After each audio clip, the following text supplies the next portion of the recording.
Hello students, मैं शुभम श्रीवास्तव आज आपके लिए नया टॉपिक लेकर आया हूँ मैग्नेटिज्म। मैग्नेटिज्म अर्थात चुंबकत्व। तो समझते हैं सबसे पहले मैग्नेटिज्म जो है वो होता क्या है। Magnetism is a force exerted by a magnet when they attract और रिपल ईच अदर।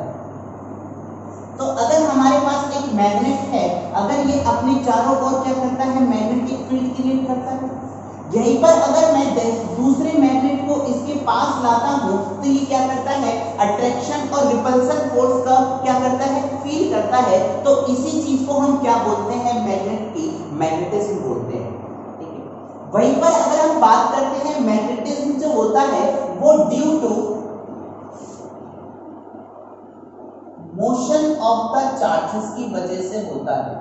किसकी वजह से होता है, मतलब चार्ज का जब मेरे पास मोशन होगा तो मेरे पास मैग्नेटिज्म फिनोमेना क्या होगा, अकर होगा। On the basis of magnetism जो है, सेकंड हम बात करते हैं on the basis of magnetism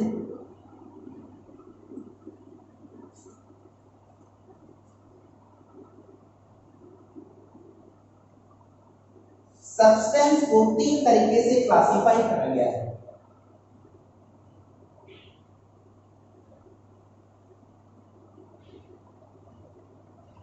कौन कौन से, सबसे पहले हम बात करते हैं डायमैग्नेटिक सब्सटेंस की, जिसे हम हिंदी में बोलते हैं अनुचुंबकीय पदार्थ। सेकंड होता है हमारे पास पैरामैग्नेटिक सब्सटेंस,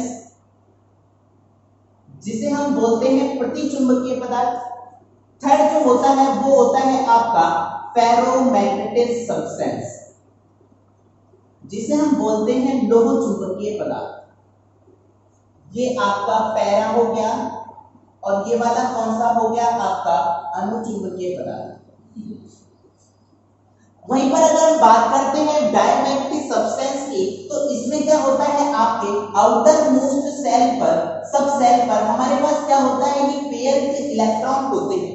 अगर इस वाले इलेक्ट्रॉन की डायरेक्शन क्लॉकवाइज है तो दूसरे वाले की क्या होगी, एंटी क्लॉकवाइज। तो मैं यहां से कह सकता हूं कि इसका जो नेट डाइपोल मोमेंट होता है वो क्या होता है, zero.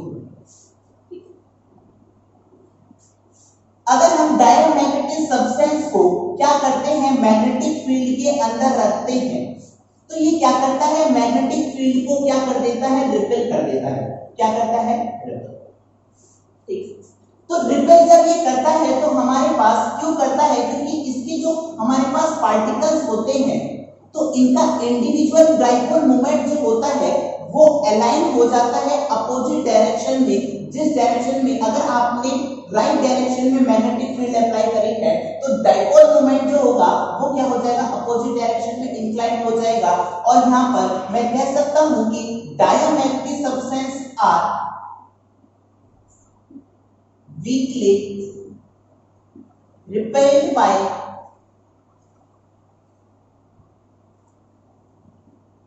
Magnetic field. Magnetic field की क्या होता है, ये रिपेल करता है। ठीक है। अगर हम बात करते हैं सेकंड पॉइंट की, पहले इस देखते हैं इसमें पैरामैग्नेटिक सब्सटेंस में, इसमें क्या होता है, जब हम मैग्नेटिक सब्सटेंस को मैग्नेटिक फील्ड के अंदर रखते हैं तो कुछ मैग्नेटिक फील्ड लाइंस इसके थ्रू पास करती है और कुछ मैग्नेटिक फील्ड लाइंस क्या होती है, इसके पास नहीं करती है।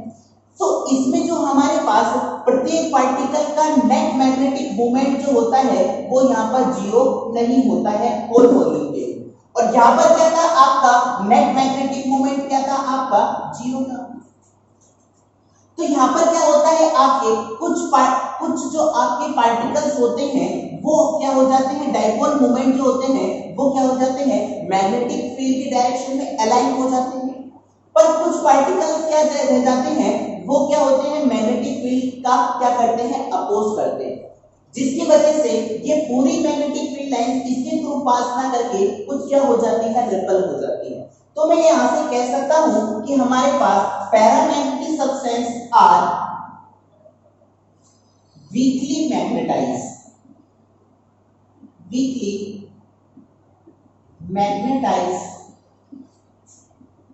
in the direction of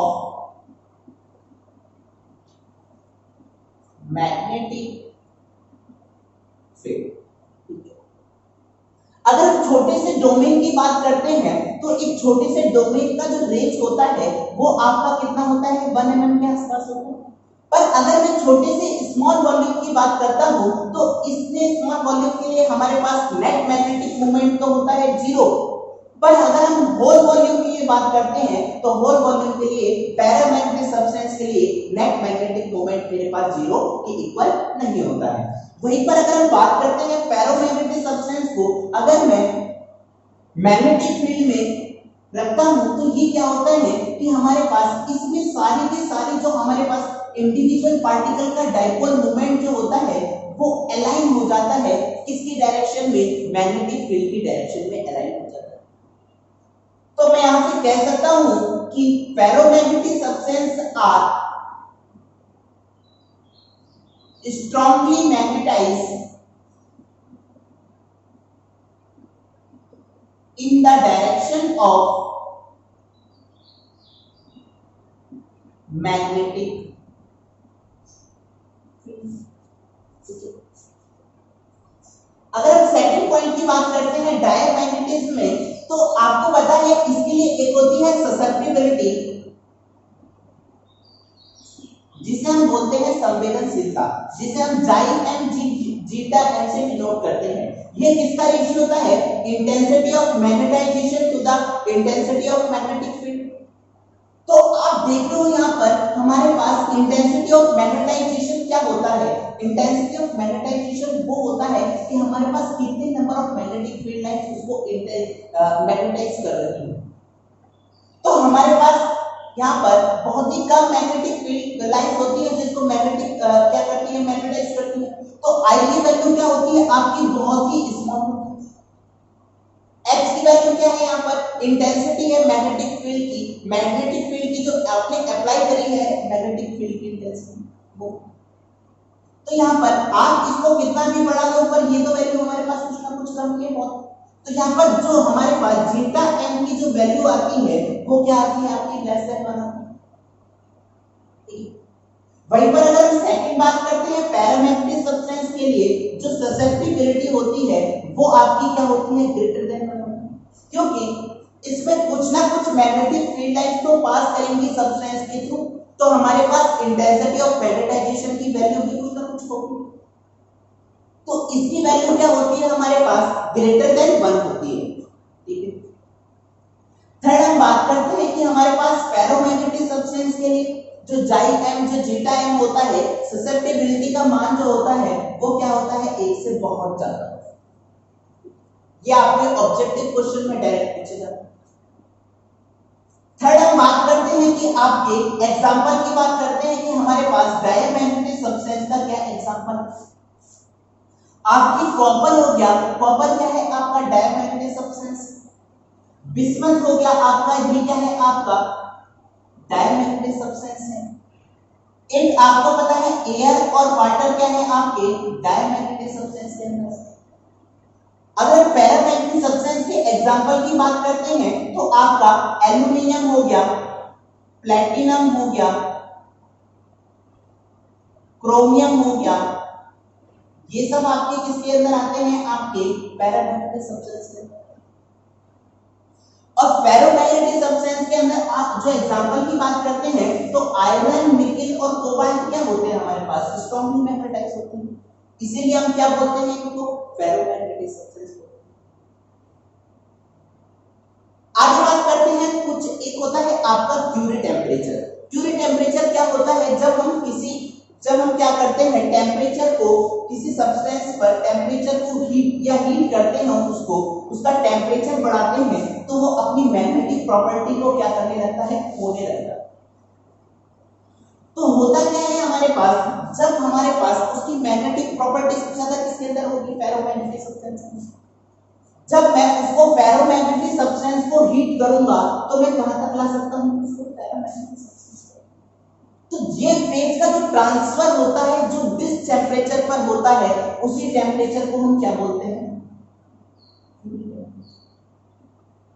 तो क्यूरी टेम्परेचर क्या है, इस टेम्परेचर पर क्या होता है, हमारे पास मैग्नेटिक प्रॉपर्टी जो होती है हमारे पास वो क्या होने लगती है, वैनिश होने लगती है, अर्थात खत्म होने लगती है। आयरन के लिए हम बात करते हैं, क्यूरी टेम्परेचर जो होता है वो आपका कितना होता है, 768 डिग्री सेल्सियस। या हम इसको बात करते हैं केल्विन में लिखते हैं 1041 केल्विन के आसपास। एक और ऑब्जेक्टिव क्वेश्चन आता है कि आपका जो ससेप्टिबिलिटी होती है किसकी, ससेप्टिबिलिटी ऑफ पैरामैग्नेटिक सब्सटेंस,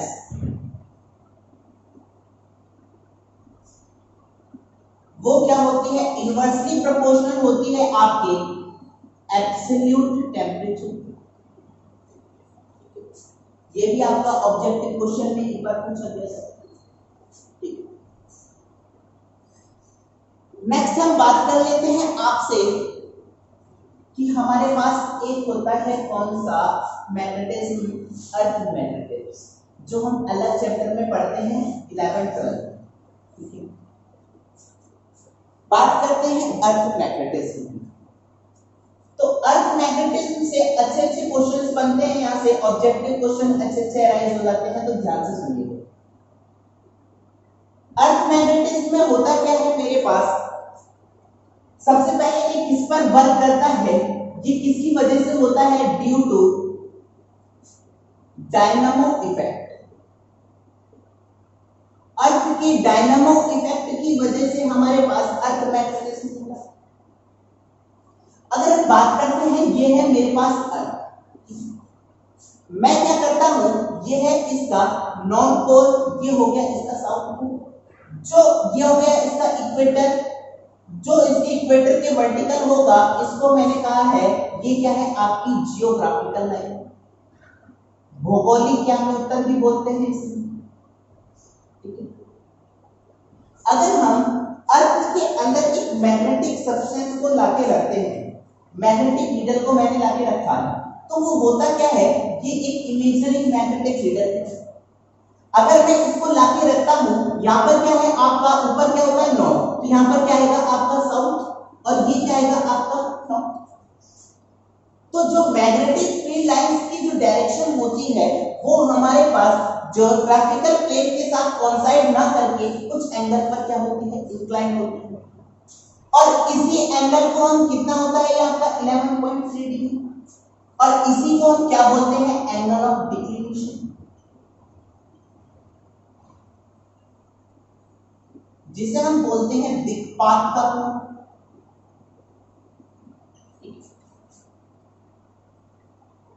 अगर हम बात करते हैं मैग्नेटिक फील्ड लाइन जो होती है अर्थ के, अब अगर मैंने मैग्नेट यहां रखी है तो मैग्नेट में हमें पता है नॉर्थ से लेकर कहां पर होती है, साउथ, तो नॉर्थ से लेकर कहां होती है, साउथ बाहर। तो अगर मैं बात करता हूं अर्थ के बाहर जो है वो मैग्नेटिक फील्ड लाइन की डायरेक्शन कहां है भाई, साउथ से लेकर नॉर्थ। अर्थ के और बात करते हैं, कुछ इसमें टर्म्स होते हैं हमारे पास अर्थ मैग्नेटिज्म में, उसको हम देखते हैं। पहले तो मैंने आपको बता ही दिया कि हमारे पास एंगल ऑफ डिक्लिनेशन बताया मैंने आपको, ज्यादा डिटेल में नहीं जाएंगे, ऑब्जेक्टिव क्वेश्चंस को कवर अप करेंगे ओनली। एंगल ऑफ डिक्लिनेशन क्या हो गया, it is the angle between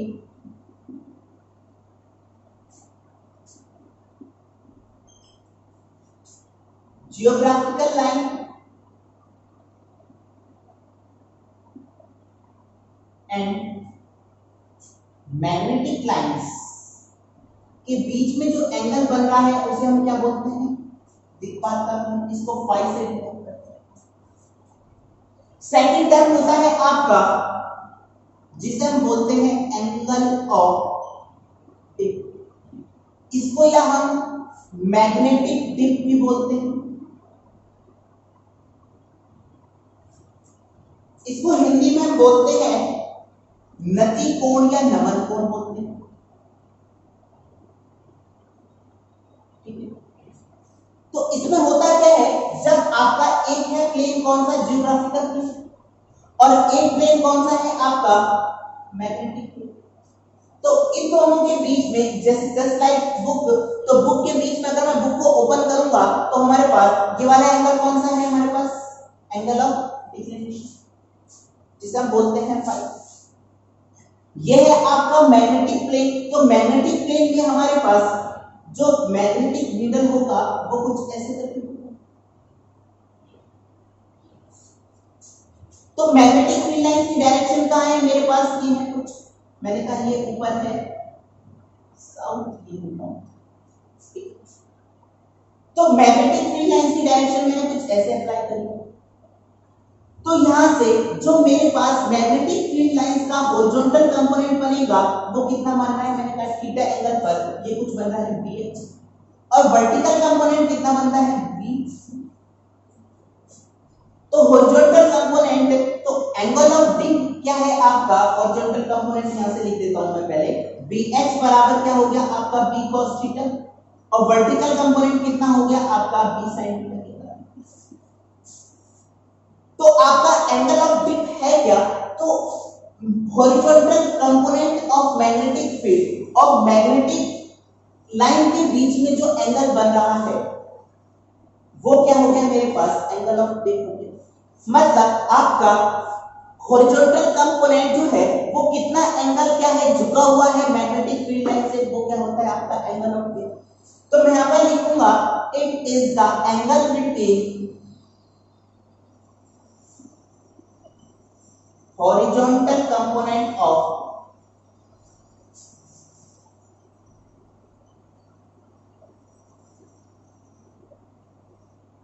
magnetic field and magnetic field direction, magnetic needle direction। इन दोनों के बीच में जो हमारे पास एंगल होगा उसको हम क्या बोलेंगे, एंगल ऑफ, जिसे मैंने किससे रिप्रेजेंट करा, थीटा से।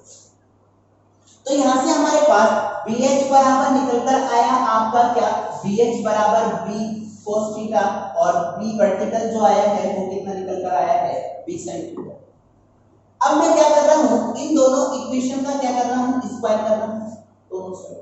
तो ये क्या हो जाएगा, BH का होल स्क्वायर प्लस BB का whole square that is equal, BH क्या है आपका B cos थीटा, तो इसका स्क्वायर करोगे क्या हो जाएगा, B square cos square theta plus का B square sin square theta.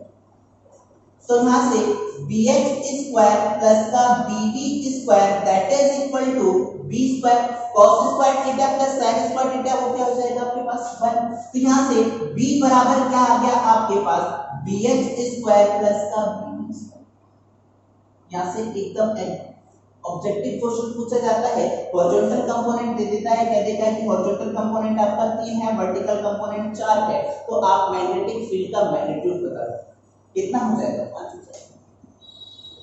अगर हम बात करते हैं एंगल ऑफ डिप का, जो हमारे पास अगर एंगल ऑफ डिप की वैल्यू पूछी जाती है तो मैं क्या करूंगा, आप क्या करो, इसको equation number 2 divide by equation number 1 कर लो। तो यहां से क्या है, ये B sin थीटा और ये क्या है आपका B cos theta. B sin theta किसके इक्वल है, BB के इक्वल, और ये किसके बराबर है, BH के। तो B से B कट गया आपके पास, tan थीटा बराबर क्या आ गया आपके पास, BB अपॉन BH। तो हमारे पास एंगल ऑफ डिप का जो फॉर्मूला निकल कर आया है, थीटा बराबर मैं लिख सकता हूं यहां से tan inverse BB upon BH। ये क्या होता है आपका एंगल ऑफ डिप के बराबर, ठीक है। आगे बात करते हैं हम हिस्टैरिसीस कर्व की। नेक्स्ट बात करते हैं हम हिस्टैरिसीस कर्व। हिस्टैरिसीस कर्व जो है उसको हम हिंदी में क्या बोलते हैं, सैफेले वक्र।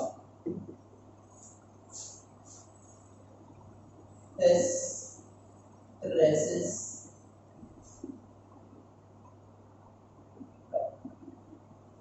हिस्टैरिसीस कर्व जो होता है वो सबसे पहले समझना है कि आपको ये किस के बीच में प्लॉट कराया जाता है। ये प्लॉट कराया जाता है इंटेंसिटी ऑफ मैग्नेटाइजेशन I। तो सबसे पहले लिखते हैं plot between I and H, मतलब इंटेंसिटी ऑफ मैग्नेटाइजेशन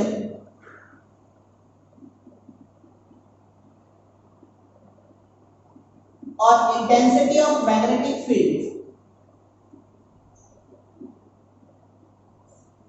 इनके बीच में क्या करा जाता है, प्लॉट करा जाता है। सेकंड बात करता हूं कि ये जो होता है इसमें इंटेंसिटी ऑफ मैग्नेटाइजेशन या मैग्नेटिक फील्ड जो होती है वो लीड करती है the phase value of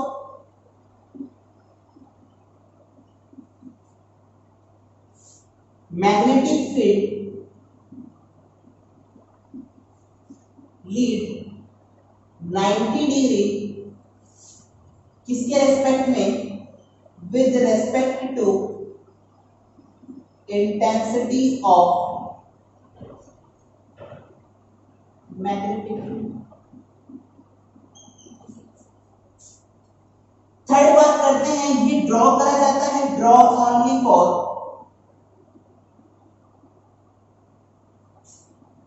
ferro magnetic substance. तो ये 3 पॉइंट जो है वो आपके बहुत ज्यादा इंपॉर्टेंट हो जाते हैं स्ट्रेसेस कर्व के लिए। तो ड्रॉ करते हैं स्ट्रेसेस कर्व। देखिएगा सबसे पहले हमें क्या याद रखना है, हमें ये याद रखना है कि हमने जो अगर एक मेरे पास क्या है स्ट्रेसेस कर्व के लिए मैंने क्या करा, एक मेरे पास फेरोमैग्नेटिक सब्सटेंस था, मैंने इसको क्या करा, मैंने इसको इंटेंसिटी ऑफ मैग्नेटिक फील्ड के अंदर लाके प्लेस कर दिया। जब ये पहले था अनमैग्नेटाइज, पहले क्या था ये अनमैग्नेटाइज, जब मैंने इसको मैग्नेटिक फील्ड के अंदर रखा तो ये क्या होने लगा, मैग्नेटाइज होने लगा। तो हिस्टैरिसीस कर्व जो होता है उसमें हम क्या करते हैं, अनमैग्नेटाइज से या डीमैग्नेटाइज से मैग्नेटाइज करते हैं और मैग्नेटाइज से क्या करते हैं, डीमैग्नेटाइज करते हैं। तो हम इसको प्लॉट करते हैं दो के बीच में, I और H के बीच में। जैसे जैसे आप इंटेंसिटी ऑफ मैग्नेटिक फील्ड बढ़ाते जाओगे तो इंटेंसिटी ऑफ मैग्नेटाइजेशन भी क्या हो जाता है, बढ़ता जाएगा।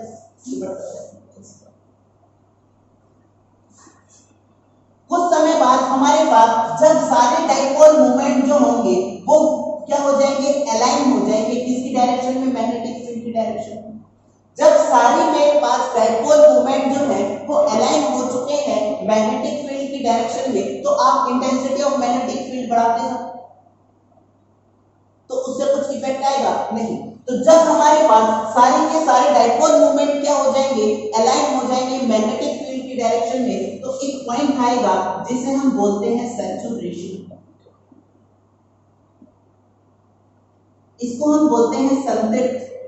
मतलब कहने का मतलब क्या है, अब उसने क्या कर लिया है, पूरी तरह से क्या कर लिया है, या मैं एक अदर वे में बात करता हूं कि उसने पूरी तरह से क्या कर लिया है, भोजन ग्रहण कर लिया है, अब वो इससे ज्यादा भोजन ग्रहण नहीं कर सकता।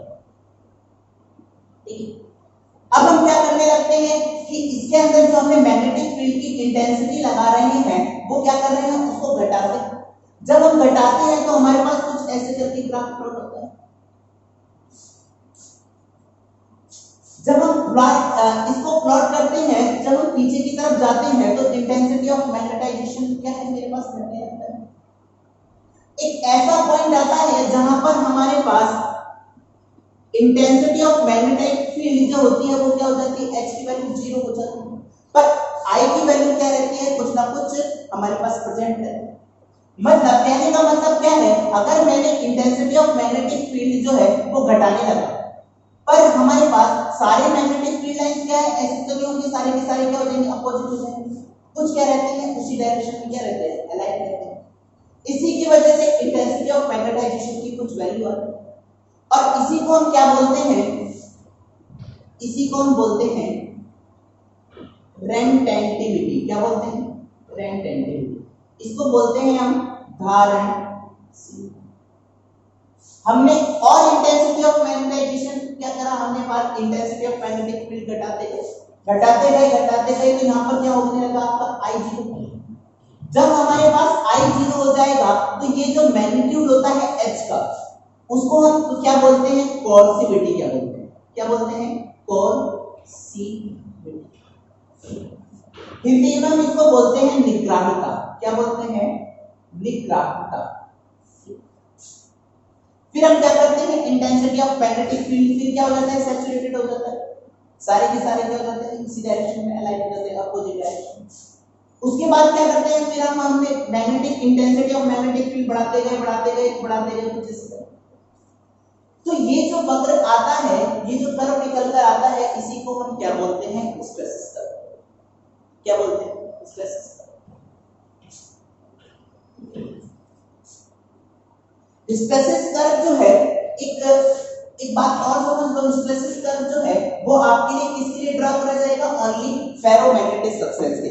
पैरामैग्नेटिक सब्सटेंस के लिए भी ड्रॉ करा जाता है, पर इसकी इंटेंसिटी जो हमारे पास जो कर्व निकल कर आता है वो क्या होता है, बहुत विजिबिलिटी उसकी क्या होती है, अच्छी नहीं होती है। इसलिए हम क्या मानते हैं, only hysteresis curve draw only for ferromagnetic substance.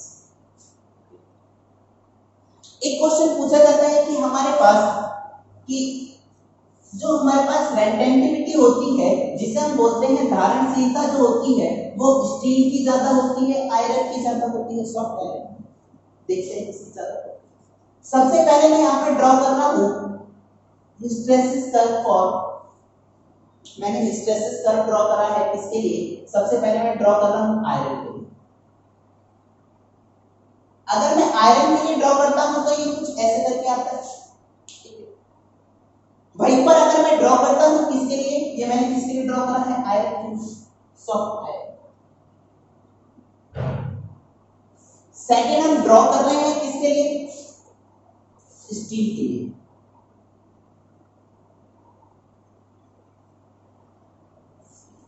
ये आयरन हमने ड्रॉ करा है स्टील के लिए।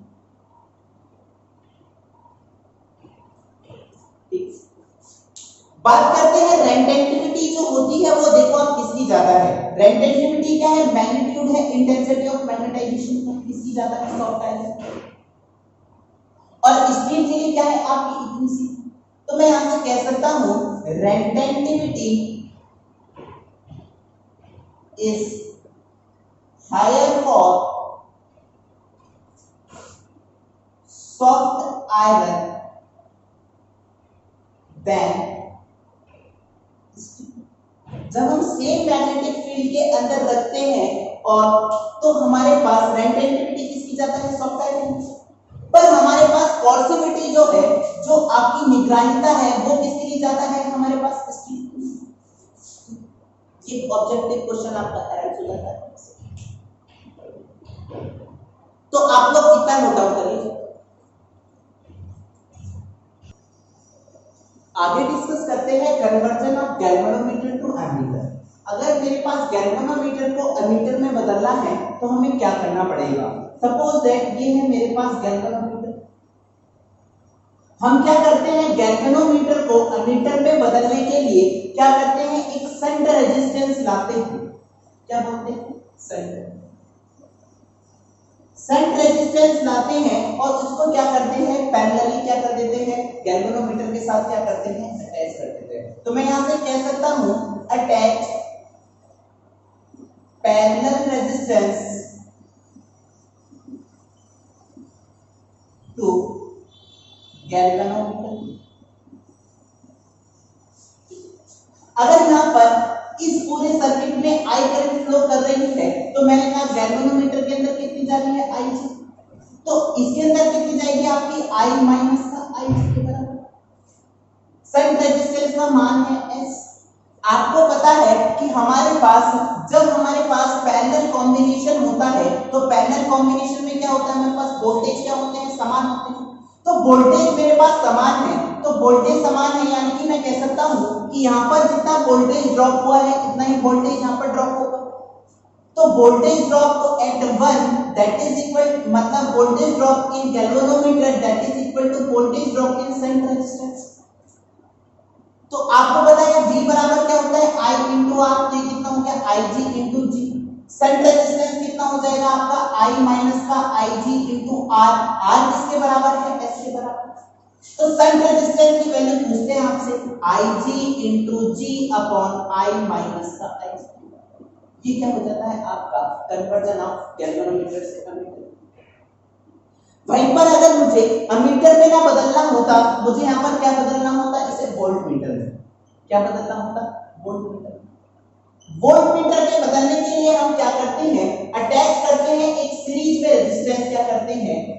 गैल्वेनोमीटर के साथ लगाते हैं। तो यहाँ पर अगर हम बात करते हैं कि मुझे गैल्वेनोमीटर को वोल्टमीटर में बदलना है तो अटैच सीरीज रेजिस्टेंस। सीरीज में हम क्या कर देते हैं? रेजिस्टेंस लगाते हैं। अगर हमने सीरीज में रेजिस्टेंस लगाया है, कुछ वोल्टेज क्या होगा? मैंने करंट अप्लाई करने के लिए कुछ वोल्टेज भी लगाया है। करंट की वैल्यू कहां गई है? 55 तो यानी कि यहाँ पर जो वोल्टेज ड्रॉप होगा वही इस वोल्टेज के बराबर ही तो होगा, जितना वोल्टेज आपने अप्लाई करा है। तो यानी कि मैं कह सकता हूं यहाँ से कि V बराबर क्या हो जाएगा आपका I इंटू R, और ये दोनों सीरीज में है रेजिस्टेंस, तो गैल्वेनो का इन दोनों का रेजिस्टेंस क्या होगा? आपको सीरीज में डायरेक्ट जुड़ जाएगा R प्लस G। तो यहाँ से हमें क्या निकालना होता है? कितना रेजिस्टेंस हमें सीरीज में लगाया जाए, यानी कि हमें R की वैल्यू क्या निकालनी है? निकालनी पड़ती है। तो मैं यहाँ से V upon I that is equal to R plus का G लिख सकता हूँ। तो R बराबर यहाँ से क्या आ जाएगा आपका? V अपॉन I माइनस का G के बराबर। ये हो जाता है आपका गैल्वेनोमीटर को वोल्टमीटर में कन्वर्ट करना। नेक्स्ट हम डिस्कस करते हैं सेंसिटिविटी ऑफ गैल्वेनोमीटर, मतलब धारा मापी की सूत्रहीनता। आगे डिस्कस करते हैं सेंसिटिविटी ऑफ गैल्वेनोमीटर। सेंसिटिविटी की अगर हम बात करते हैं गैल्वेनोमीटर की, तो सेंसिटिविटी होती क्या है? अगर मेरे पास ये है गैल्वेनोमीटर, ये है इसका क्या है? डिफ्लेक्शन। जितनी ज्यादा मैं इसमें करंट फ्लो करवाता जाऊंगा उस हिसाब से क्या हो जाता है? डिफ्लेक्ट होता जाता है। तो सेंसिटिविटी इस बात को डिनोट करती है कि आपको कितना अमाउंट ऑफ करंट सप्लाई करना है डिफ्लेक्शन प्रोड्यूस करने के लिए। तो यहां पर कह सकते हैं the amount of current required to produce deflection in galvanometer.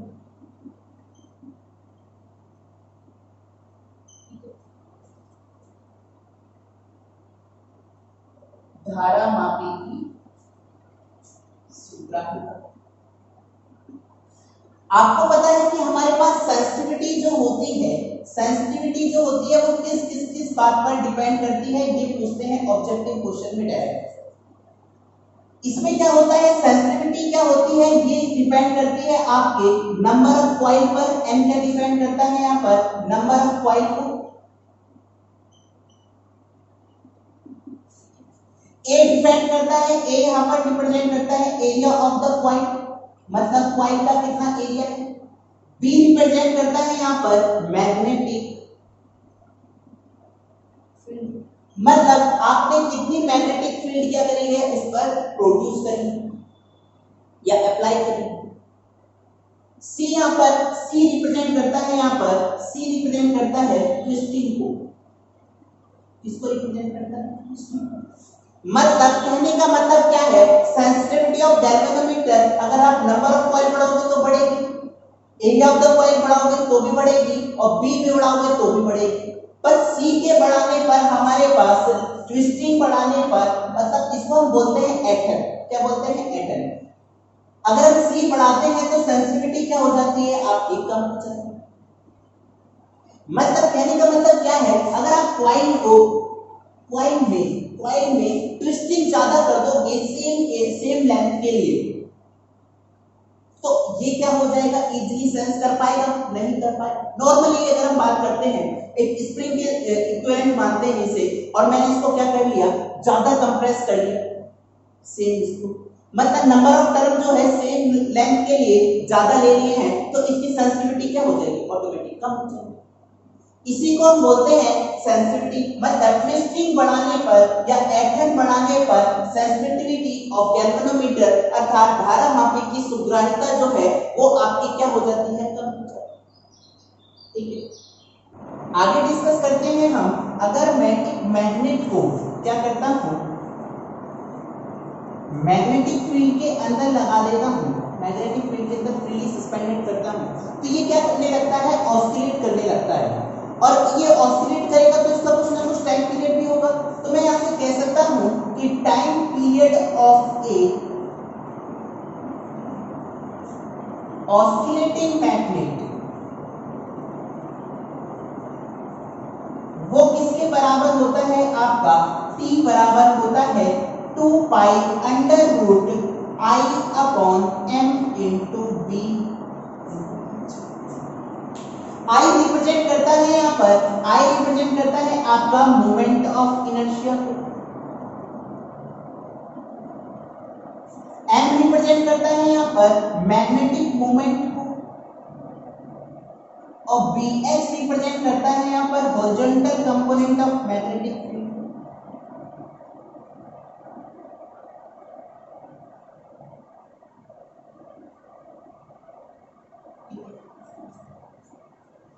Second बात करते हैं, अगर हम एंगल ऑफ डिप की बात कर लेते हैं,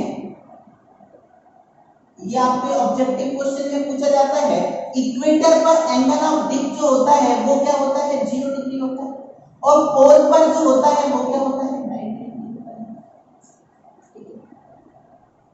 थर्ड पॉइंट अगर हम डिस्कस करते हैं, अगर मैं एक मैग्नेट को क्या करता हूं, हॉरिजॉन्टली या वर्टिकली कट करता हूं, तो होता क्या है, इसका जो पोल स्ट्रेंथ, अगर इसकी पोल स्ट्रेंथ है m, तो कट करने के बाद जो पार्ट्स बचते हैं उनकी पोल स्ट्रेंथ क्या हो जाती है, हाफ हो जाती है। ओके, तो हमने इतना पार्ट मैग्नेटिज्म में कवर अप किया है। Okay, thank you so much for watching, मिलते हैं नेक्स्ट वीडियो में।